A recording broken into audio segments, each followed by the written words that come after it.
Bonjour tout le monde. Bonjour. Merci beaucoup d'avoir accepté mon invitation à vous joindre à moi pour l'enregistrement de ce balado. Aujourd'hui, on va parler principalement d'intimidation. Aujourd'hui, où on se parle, où on enregistre, on est le vendredi 14 mars. Puis la semaine prochaine, ce sera la première édition de la semaine du programme de prévention de la violence et de l'intimidation au Québec. C'est une semaine qui a quand même fait couler beaucoup d'encre et qui, je crois, et qui la FCPQ croit que c'est totalement nécessaire parce que, bon, peut-être que vous en avez entendu parler, mais les taux d'intimidation et de violence, on en entend beaucoup parler et c'est vraiment présent. Je peux parler peut-être maintenant un petit peu plus personnellement. Moi, je suis une maman, j'ai 2 enfants. Félicitations. Donc, merci. Mon beau Colin, 22 mois. Qui fait pas ses nuits, et Léon, 5 ans, qui fait quasiment. Donc, mon bon Léon va rentrer à l'école en août prochain, maternelle 5 ans, et je ne sais pas à quoi m'attendre. Donc là, moi, ce que je vois dans les statistiques, sincèrement, ça m'inquiète. Je trouve ça alarmant. Cette semaine, on avait le clin d'œil avec la docteure Mélissa Généreux qui nous faisait un petit clin d'œil de l'enquête nationale, la 2e édition sur le bien-être des familles. Et je buvais beaucoup d'eau parce que j'étais mal à l'aise de constater à quel point ça n'allait pas bien pour la plupart des familles dans la province du Québec. Donc, je suis nouvelle maman. Mon plus vieux va rentrer à l'école au mois d'août et j'ai besoin de vos conseils. Vous êtes des parents engagés depuis de nombreuses années. Vous avez passé par là. Peut-être que vous avez vécu des situations d'intimidation et de violence avec vos enfants. J'ai besoin de vos conseils par rapport au processus de plainte. Moi, si mon enfant se fait intimider, s'il arrive quoi que ce soit, qu'est-ce que je fais? Je regarde Annie, je te tends tout de suite la balle. Annie, j'ai besoin de toi. Qu'est-ce que tu penses de tout ça? Qu'est-ce que je pense de tout ça? Bien, d'une maman à l'autre, Ouais. je te dirais que moi, je comprends tes craintes. Ouais. Moi aussi, c'est quelque chose qui me faisait vraiment très peur. Mais il y a un processus de plainte qui existe. Il y a des choses à faire en cas de problème.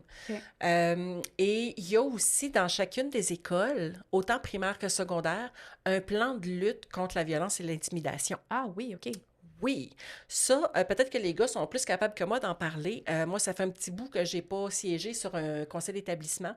Donc, je vais les laisser parler de ça, mais je peux par contre te parler du processus de plainte. J'aimerais ça. Ça me rassurerait, puis je me sentirais prête. Parfait. Fait qu'on va faire ça en premier, rapidement, puis on va passer à d'autres choses après. Alors, processus de plainte, 3 étapes. C'est super facile.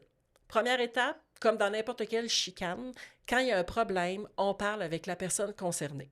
OK. OK? Fait que si il se passe quelque chose à l'école, ton enfant, il se fait taper pendant la récréation, il y a un autre enfant qui tape dessus. Tu vas aller parler avec la personne qui surveillait la cour d'école à ce moment-là, mettons, pour savoir qu'est-ce qui s'est passé. Parfait.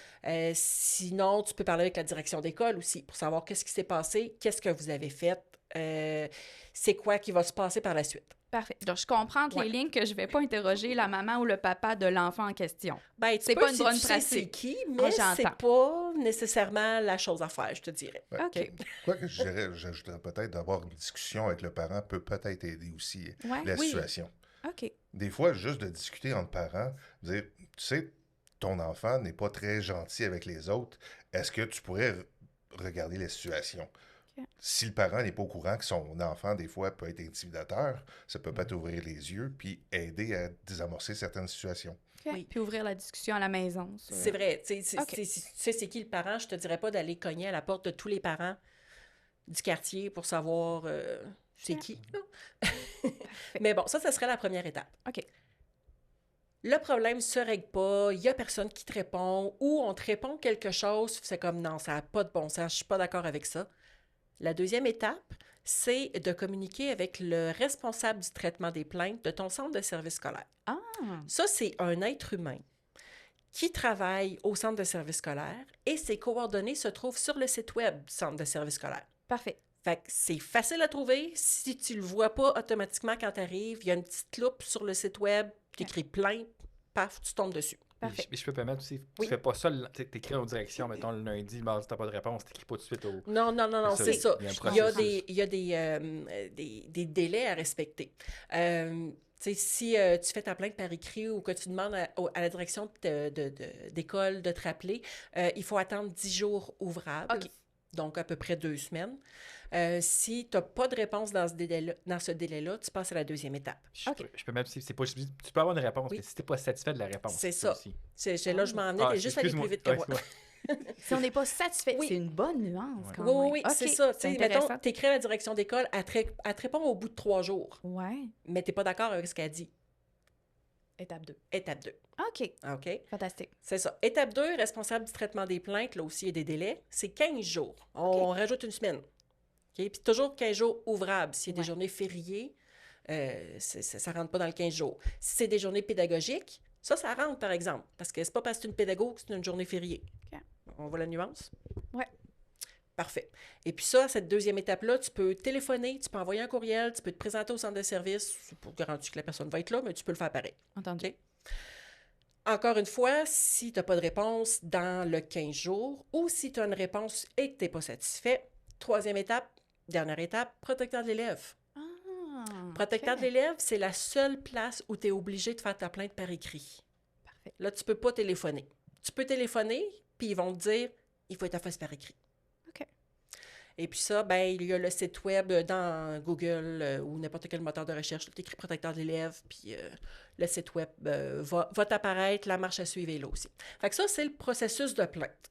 Entendu. 3 étapes. J'ai retenu. Oui. Mais là, il y a le plan de lutte dans les écoles. Tu sais de ce que je t'ai parlé tantôt? Oui. Donc, moi, j'irai vers les gars pour ce bout-là. Ah, parlez-moi-en. Parce que j'en connais pas assez. Rassurez-moi. Le plan lutte, en fait, c'est vraiment, dans le fond, c'est qu'est-ce qui est mis en place à l'école pour limiter l'intimidation ou l'éliminer, en fait, carrément. C'est des choses qui étaient dotées par, c'est un plan qui était doté par le conseil d'établissement, qui est discuté, dans le fond, avec l'équipe école, pour faire en sorte que, justement, on mette en place des moyens pour s'assurer que ça se passe pas des situations d'élimination. Et aussi, là-dedans, on vient définir un petit peu les conséquences, puis tout ça. Mais il faut pas non plus perdre de vue c'est quoi l'intimidation, parce qu'à quelque part, l'intimidation, c'est pas, mon enfant se fait écœurer dans le cours d'école une fois par un élève, puis là, il se fait intimider à l'école.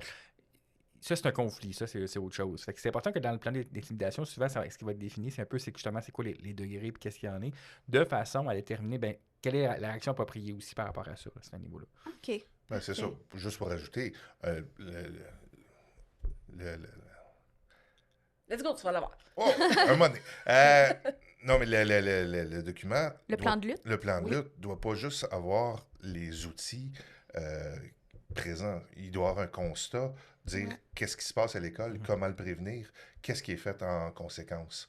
Ça, c'est toutes des étapes qui doivent être vues par le comité d'établissement. Okay. Puis justement, c'est bien d'avoir une discussion sur le sujet pour savoir aussi bien l'équipe école que le parent pour quelles sont les étapes à suivre lors d'un incident. OK.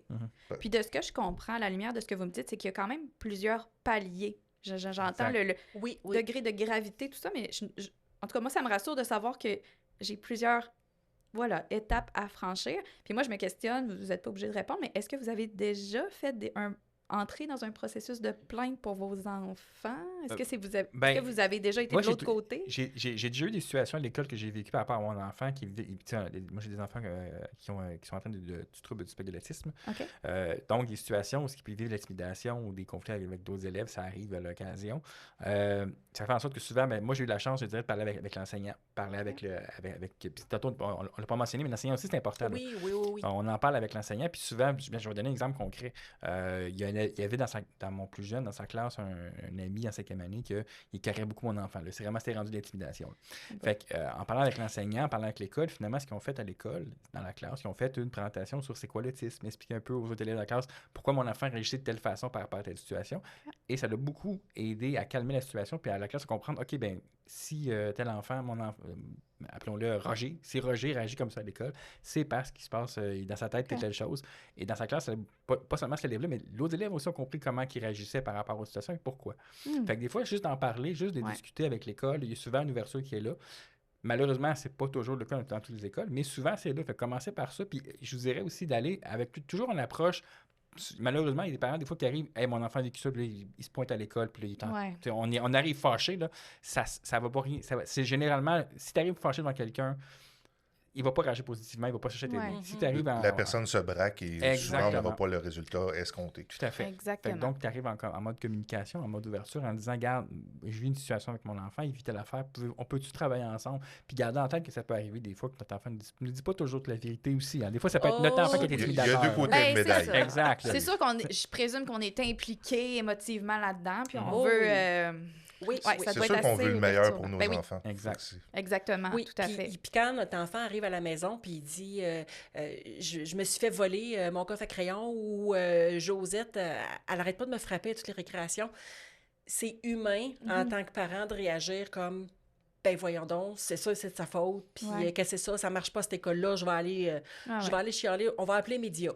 Ouais. Oh! Oui, ça, On veut appeler oui. les Ça, médias. il y en a beaucoup des parents qui Oui. vont... Mais ça c'est pas dans les étapes de plainte. Non, c'est Non, pas... OK, c'est donc, ça. médias, on fait un X. On fait un Parfait. X, on commence... Pas tout de suite. On commence doucement. tu sais, Doucement. On approche. C'est pas vrai que nos enfants disent toujours la vérité. C'est ça. Je comprends. Bon, Parfait. Puis, ouais, vas-y, tu- Puis est-ce que toi, Christian, tu as une anecdote peut-être à nous partager sur l'intimidation, violence? Ben, disons, je sais pas. Pour avoir aussi un enfant atteint d'autisme, OK. c'est sûr que c'est une clientèle plus à risque, souvent intimidée par d'autres dû à leur différence de incompréhension Ouais. du monde qui les entoure. Donc oui, mais j'ai jamais eu à me rendre jusque, disons, au protecteur OK. de l'élève. Souvent, en discutant avec le professeur, ensuite la direction, c'est Ouais. souvent des façons de régler certains conflits, là. OK. Donc, Oui. Puis je te Comme dirais toujours- aussi, il y a l'incompréhension ou la méconnaissance ouais. des choses. Tu sais, si on ne prend pas le temps d'en parler avec directement les personnes concernées, c'est sûr qu'on n'a pas le portrait global de ce qui se passe. C'est frustrant. Ça fait toujours augmenter. Tu sais, l'escalade se fait beaucoup plus rapidement aussi, là, de la colère, de la violence et tout ça. Ok. Donc, il ne faut pas avoir peur d'en parler, de poser des questions. Il ne faut pas avoir peur d'avoir l'étiquette de parents fatigants. Tu sais, là? Ouais. Exactement. C'est sûr que d'avoir une bonne communication avec le professeur, tout de suite en amont, qu'il y ait un conflit ou pas, mais tout de suite en début d'année, d'avoir une bonne relation avec le professeur va aider au long terme. Oui. Si jamais il y a un conflit, Oui. c'est plus facile de discuter ouvertement avec un professeur qu'on connaît déjà qu'une personne qu'on n'a jamais rencontrée, puis que là, on a un problème, puis on n'est pas content, puis l'autre personne, elle veut bien nous aider, mais on est tellement fâché émotionnellement qu'elle n'est pas capable de nous aider. Fait que de Ouais. partir une bonne relation en partant au début d'année aide beaucoup là, à la relation à long Exactement. terme. Puis je rebondis sur ce que tu dis, Christian, parce que ce que je remarque beaucoup, en fait, c'est que l'importance de la relation puis de la collaboration enfant, famille, école, tu sais, la collaboration d'un petit peu tous les Exactement. membres, c'est quand même primordial, puis c'est important de toujours bien communiquer. Là, on n'invente rien, mais je pense que c'est la base. Oui, oui, oui. Donc, ben, d'abord, merci d'avoir été là, Nicolas, Annie, Christian. Merci de m'avoir accompagnée là-dedans. En tant que maman, ça me donne vraiment des bons trucs. Je suis contente qu'Annie, tu m'expliquais vraiment les trois processus, Les trois étapes, étapes. excuse-moi, du processus de plainte. On a parlé, ben, j'ai pris des petites notes et tout. Puis, ben, je pense qu'en conclusion, moi, ce que ça me donne le goût de faire, c'est peut-être d'amener la discussion de l'intimidation avec mon enfant de 5 ans. Je sais pas à quel point il peut saisir tout ça, mais tu sais, de nommer quand même là, que c'est pas... Les enfants comprennent Ouais, beaucoup ben plus c'est ça. Je pense Oui. que de l'amener autant qu'est-ce qui est à ne pas faire, mais qu'est-ce qui est à faire, c'est-à-dire peut-être, exemple, défendre un ami qui en vivrait une situation inconfortable comme ça, puis de le nommer aux parents ou à l'adulte qui est aux alentours, ça peut pas être mauvais. Ben, aussi, c'est le fait d'en parler avec ses enfants Ouais. prévient aussi le laisser faire. Si Exact. on voit une situation, c'est bien aussi de la rapporter pour ne pas nuire à autrui. Exact. Très bonne idée. Parfait. Ben, je mets ça dans mon calepin de super maman, puis ben, on se revoit une prochaine fois pour un podcast. Yes! Merci. Super! Ben, merci à vous.